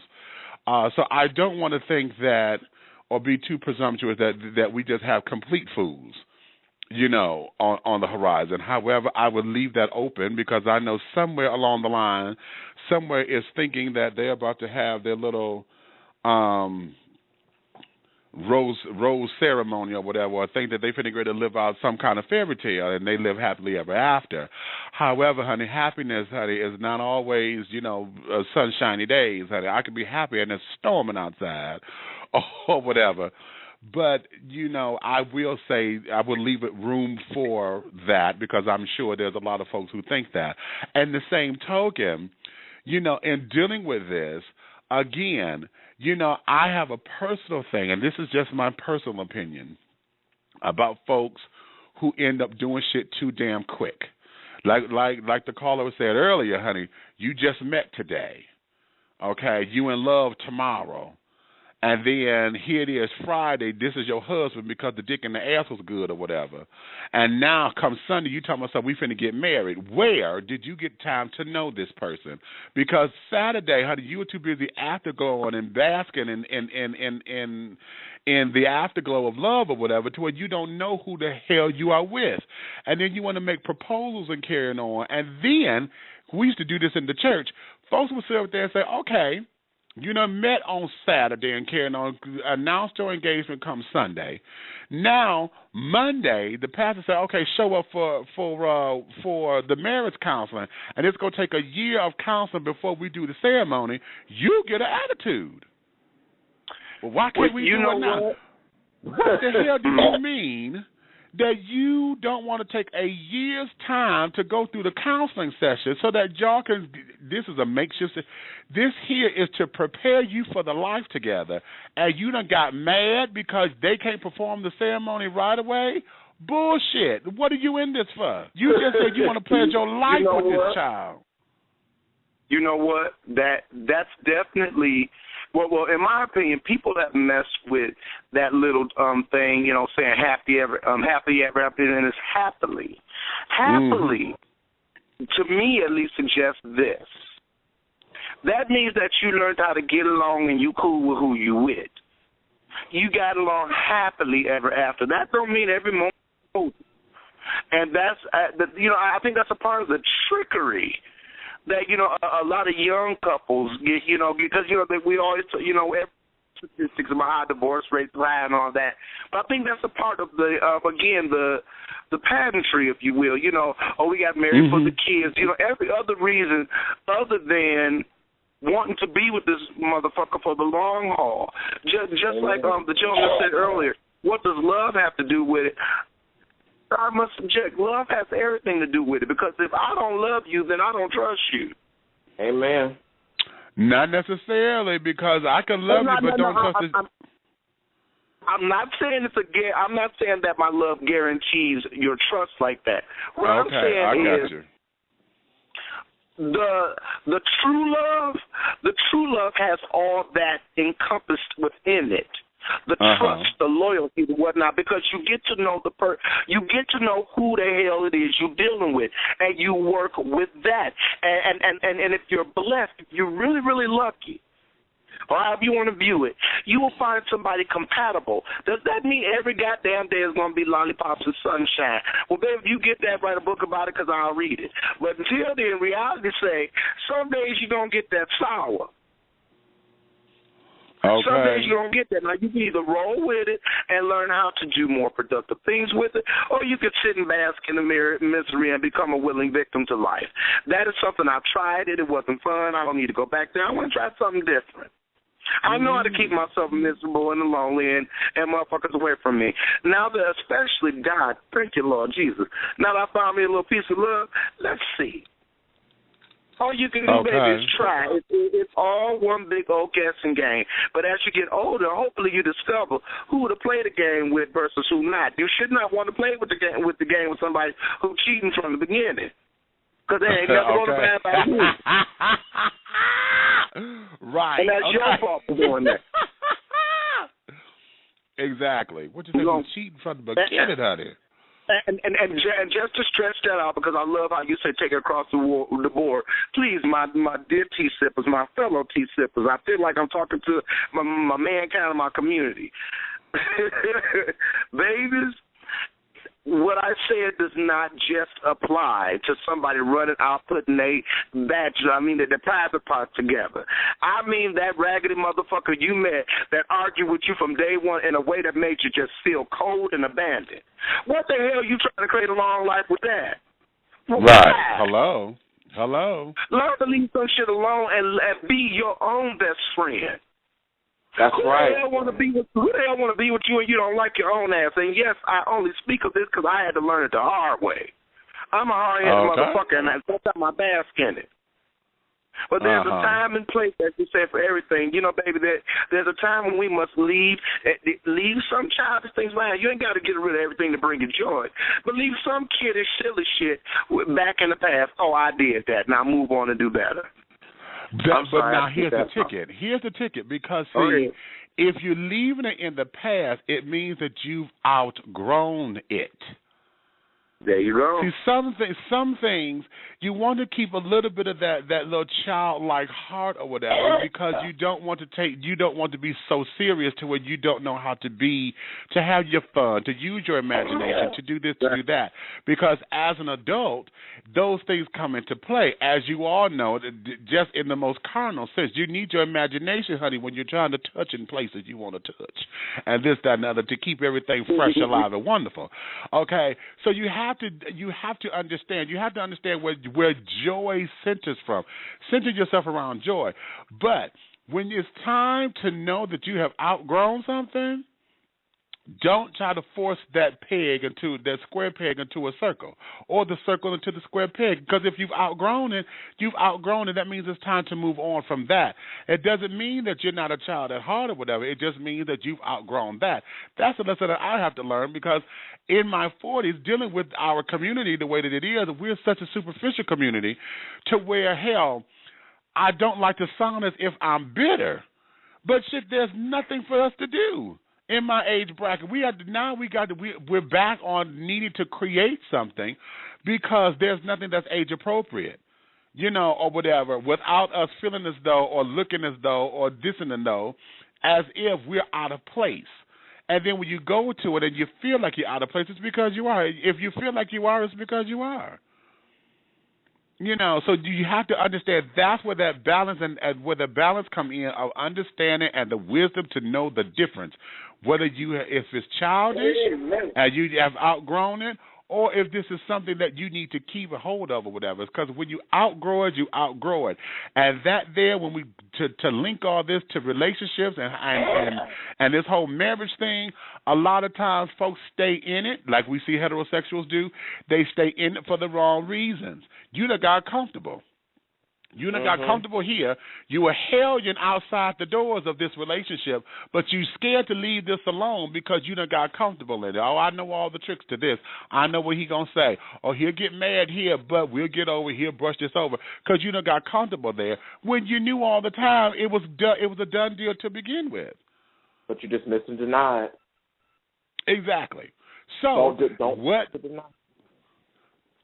So that's where it comes into play at. And then once you realize that, okay, I can breathe, I can exhale or whatever, then it becomes where you actually start to take it seriously. And I think that's the point of all that I'm trying to say, is that gay marriage is not going to work unless we begin to take this shit seriously.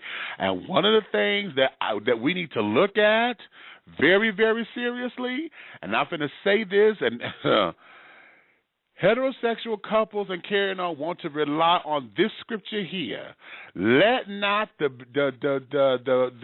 marriage bed is undefiled. Whatever goes on between two married couples in the bedroom is between them. Now, let's take this because, see, just like I said at the top of this thing, we're dealing with gay marriages and carrying on. Are we ready to have that ugliness be displayed in such a way when it's time, if something goes wrong, you in this open relationship, you in this open marriage and carrying on, things done went sour, you say you want a divorce. Mm-hmm. And that's got to go on public record because you in a courtroom.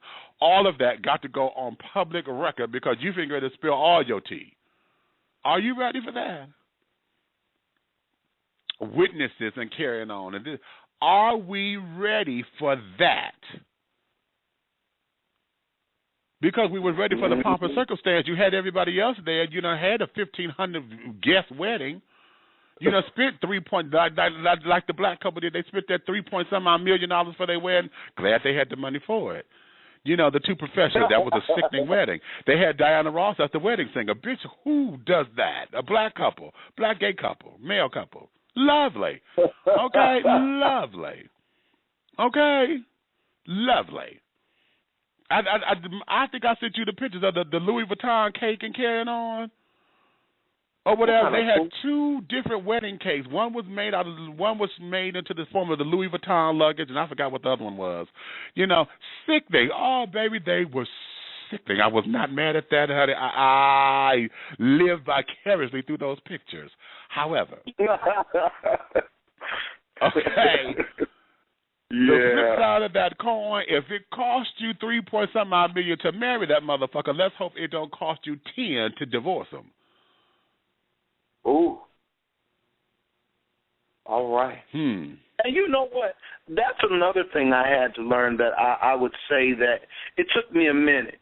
What I used to preach it, but I didn't get the depths in which I spoke. If it takes you, let's say, like, you know, we'll go back to, like, the dating phase.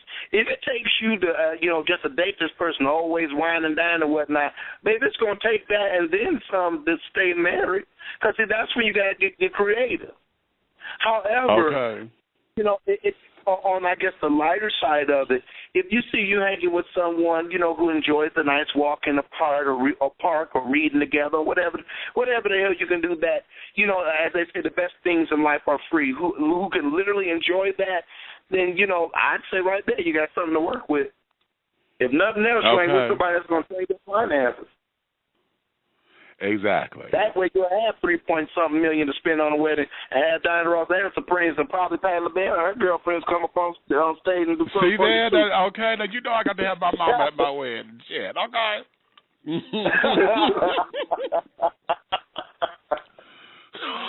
You know, it's really sad that we're taught as a people or generation, whatever you have, you know, that money is the key to all things. Like, you know, we spend money like a drug habit. Like if we just cannot spend, you know, as old folks say, like it's gonna burn a hole in your pocket. Because it does. Itching. And see, and what that baby. No, I sit up and I marvel. My road dog, I love him dearly because I tell him this all the time. I have to learn from him because he is so practical. He is such a practical person to where it is ridiculous. It is ridiculous. It is so ridiculous to where I really think he could teach a course in it. Because he's not about, you know, flossing and this, that, and the other, to where the times where it seems as though he is, he's not. You know what I'm saying? I mean, he really is somebody who does stuff because he can, and it's not about the floss or having to bling bling and this, that, and the other, because he's so practical to where when he decides to splurge on himself, it's not a splurge. You know what I'm saying? And that whole mechanical thinking, darling, that there, I marvel at it, child. Oh my God, child, when I think about it, my dick get hard because I'm like, are you serious? That is sickening. That is sickening. That is so sickening. It's sickening. You know what? I even though I don't know this gentleman personally, I feel like I know his twin because Mr. Harvey reminds me of that. I've never met a mind like that. That's just, I mean, it borders on, I don't know, it's almost genius-like. You know how you have your genius at math and your genius at such and such. I did not technically know there could be a genius at life or a genius at, practical matters. Okay. We don't really praise that. We only praise the ones like, oh, my baby won the all state, all cross country, and right, from heaven to hell. We don't hear about that sage-like wisdom. We don't pay attention to that no more. That like died with the generation that damn near preceded me because, and from my opinion, I caught during like the early 80s, late 70s, the last bits of what I would call real parents. I want to say real black parents, but I don't want nobody to feel funny. But real parents. Let me go black. Because there was a quality during that time, even for the sassy mama, to be a mama of taking no bullshit. And that quality has just girls gone. Yeah, it's gone. Yeah. Everybody want to be the friends. Everybody want to be in the mall. Nobody understands that you are a parent first before you're the friend. Your lovers, then your friends, then your lovers, and it's like the whole courting thing. It's like we're doing everything ass backwards and because we are going right. Because we are, darling. We are. Baby, how you bitching because you bumping into shit walking backwards? Turn the fuck around. But I get that that's one of them hateful ass truths. Because then you're going to be worried about your back all goddamn day. Baby, learn some balance. Okay. It's tough. And there you have it. There you it's have tough. it, I ain't darling. gonna lie. It's a raggedy, hateful bitch of an experience, like that raggedy ass shit in your book, sandpaper for the soul. And it's the truth of it, the gritty, hateful fucking truth of it.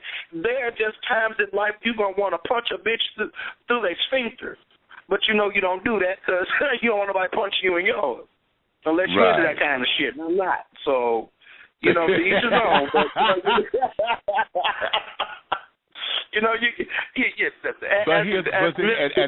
and just a footnote that even if you are into that kind of shit, honey, at the moment where I feel like doing it, it was nothing sexual about it.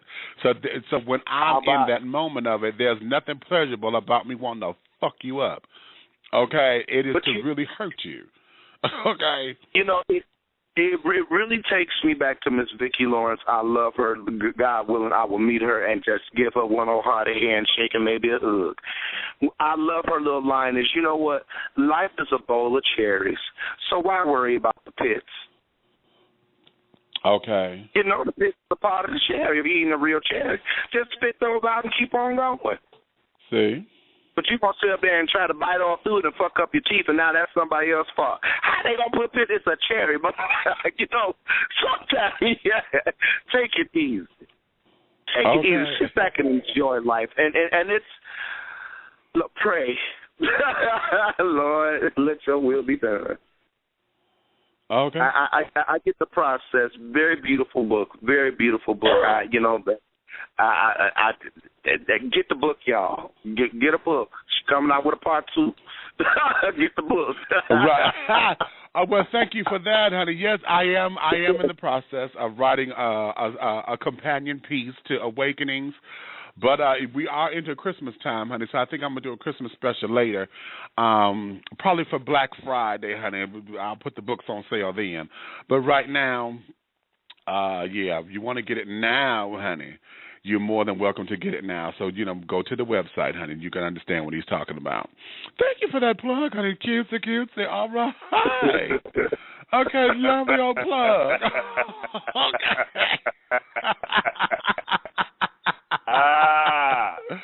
Lovely old plug. Love it. Okay.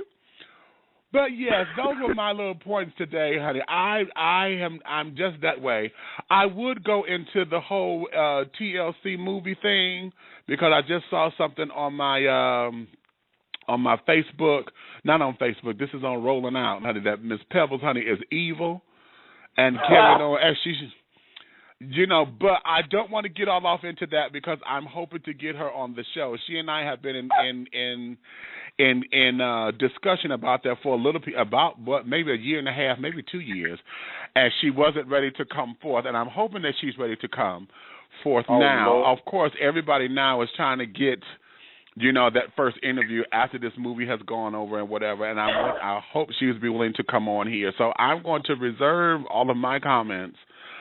And we will go from there because I would like to hear her side of the story. Of course, she's going to feel slandered and this, that, and the other. It's kind of like how Diana Ross was years ago when Dreamgirls came out and this, that, and the third. And, it was said that, she had she felt that it was untrue and this, that, and the other, blah, blah, blah. However, Dreamgirls was fictional and was quote-unquote based on the story of the Supremes and not actually a reenactment. This here was a reenactment of that told from one side of the story. So, let's hope to see if we can get Miss Perry Pebbles Reed, if she's still going by that last name, to come on the show. So that would have been another part of the discussion to see what you thought about the movie and this, that, and the other, and blah blah blah. Because that's pop culture. I need to see what Wendy did on that one. I don't watch her like I used to anymore. However, I want to see what her take on this movie was. So there is that. So Annie, can I throw this in right quick? Go ahead. I'm sorry. Mr. Mann, I'm sorry, but apparently that bugged me when you said what's love got to do with. I will refer you to my Annie book that says, "In what love do you operate?" Wow. I don't know why that's bothering me, but I just did not like that he said that. What's love got to do with it? And what love do you operate? Well, here's the thing, because like he would see that there was my friend. He's a nurse practitioner. Just all this I really don't like that term, honey. For all shakes and giggles, honey, he's a doctor. And the whole you got nothing again. Okay, the whole idea of that is like he's saying in the practice. That's why I was going into the paperwork aspect of it, because now, just because y'all in love and this, that, and the other, medically speaking, they cannot give you information unless you have all of your paperwork is concerned. That's what what's love got to do with it come into play. I can love you all day, but legally, you are not the next of kin, honey, and I cannot divulge any medical information, especially now the HIPAA, with HIPAA being what HIPAA is. Now, I'm going to tell y'all, HIPAA, I understand what it's for. I understand HIPAA this, HIPAA that. But damn it, HIPAA is so motherfucking inconvenient because the bitches will sit up there and they love to throw that at the wrong motherfucking time. Because when it's a case of an emergency and carrying on, I'm the the closest thing here. That was some of the stuff that I was going through up in New York when I was in the hospital. My friend was there and they would not give him information. And this, that, and the other. Now, how about this? They called my mother to get her permission on something. Because they had to give her they had to call the next of kin to get permission to do something. But yet when she called back to get permission to talk to them about what was going on, they had the same people she talked to had the audacity to tell her on the phone, oh, they couldn't divulge any information because of HIPAA. Bitch, wait, didn't you just call me? Didn't you just call me? Oh, if my mother told me that, I got up from my bed and said, get every doctor I have up in here. Because, of course, I was a trauma doctor. I was in a trauma hospital, so there's a training hospital. So you have your lead doctor, then you got the chief resident or whatever. Kind of like if y'all watch Grey's Anatomy, you know, they got all these training doctors and this, that, and the third. So you being seen by 16, 25 different fucking doctors. You know, and everybody it's a chain of command or whatever. So I told them to get every motherfucking doctor that's gonna put their hands or their eyes on me. And y'all better understand this: when my mama called up here, there is no such thing as HIPAA to her.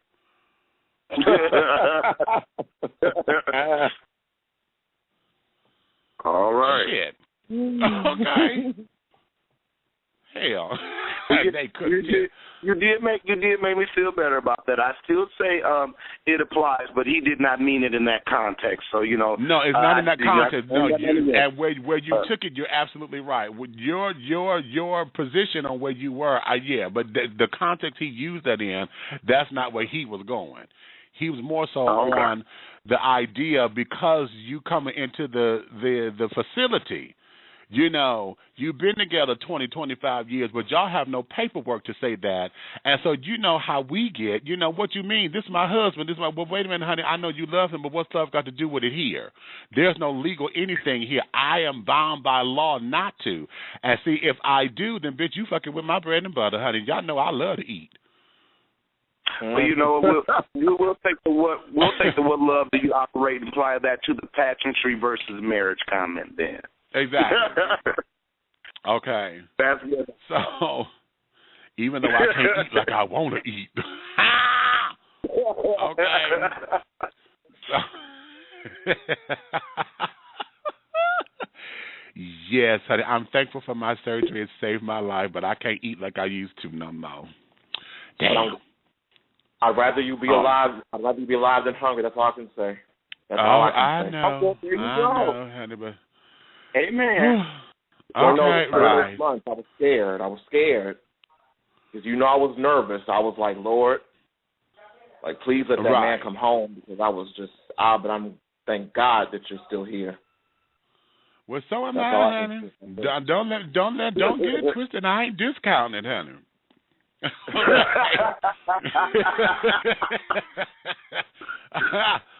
Okay, yeah, I still gotta throw a couple of high kicks up in here and let these bastards know I still got it, honey. Okay. So yeah. That's all right, children. Let me let everybody go ahead. Y'all get back to y'all day. That's a cute little way to end this on, honey. That's a cute little way. So yeah. That I do, you do, we do. They don't. Okay, that's today's show. So, all right, honey. Join me next week because for those of you who are listening, I should have said this at the top of the show, but we had originally scheduled for Tiffany Fox to be on today's show. That was for those of you who saw the BET Awards this year. She is the Queen Bee, honey. This is Miss Lil Kim. This is her protege. She was the other female that rapped with Lil Kim in the cipher that they did. Yeah, Miss Tiffany Fox, honey. She's going to be here. She's going to come next week instead.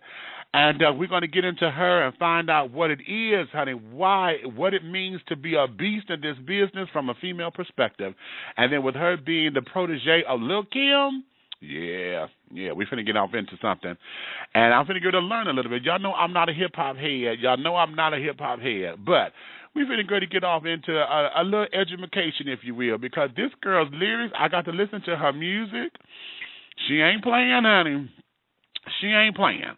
and she coming hard. And so yes, with what we're finna get into with her, I want to see where she stands on it, how she's going to sit down there and roll with the punches, if you will. So next week, honey, it's going to be Miss Tiffany Fox with us, and we're going to start on getting ready for the holiday season. Okay.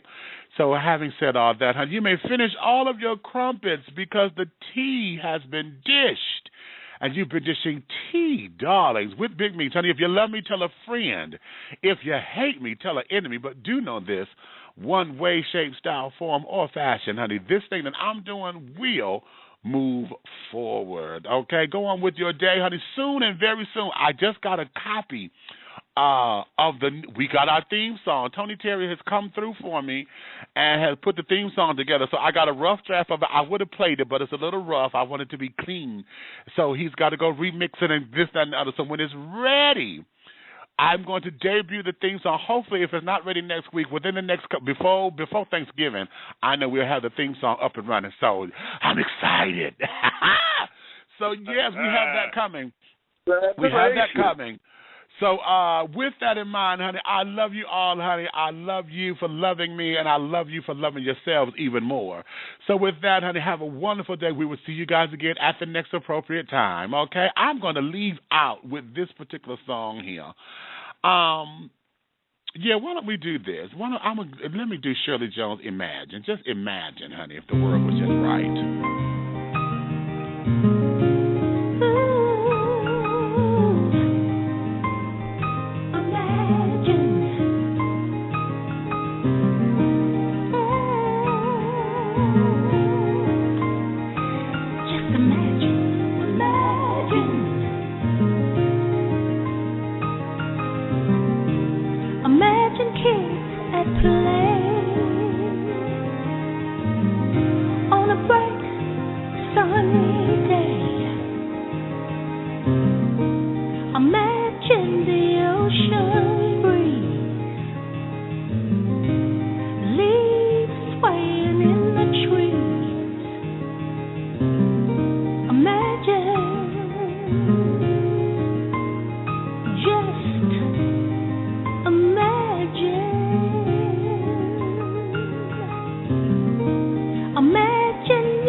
Loving like we do, we are amazing. Together we are amazing. I've been waiting for your return. It won't be easy, but for your love I yearn.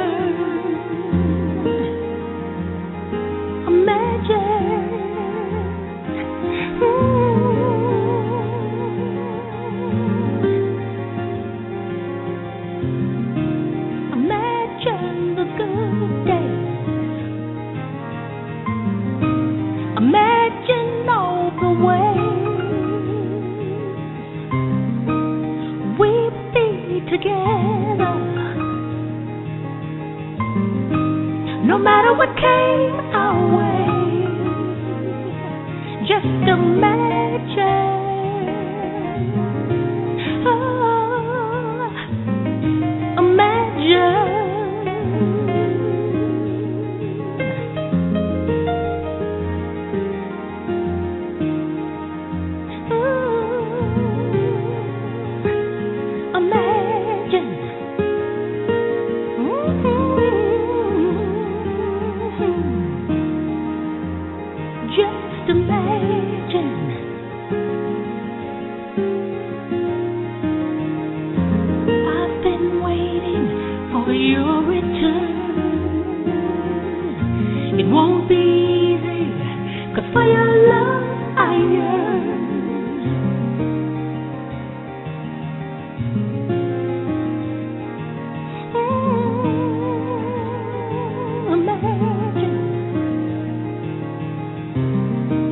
Imagine.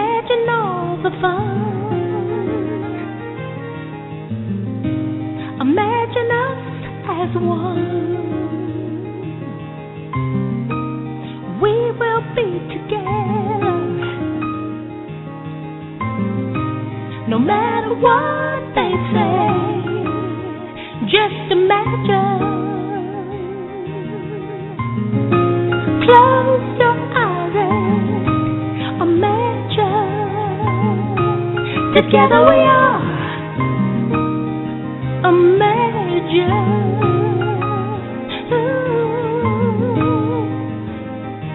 Imagine.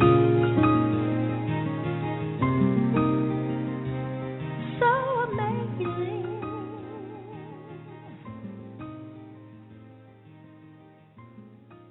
Together we are.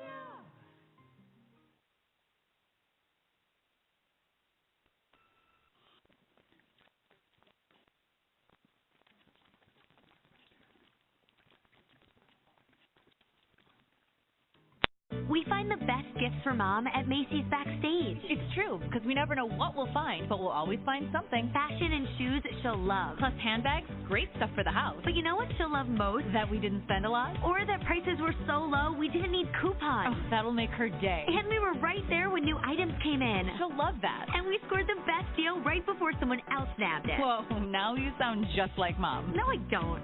Do I? Mother's Day gifts have arrived. Visit Macy'sBackstage.com for location.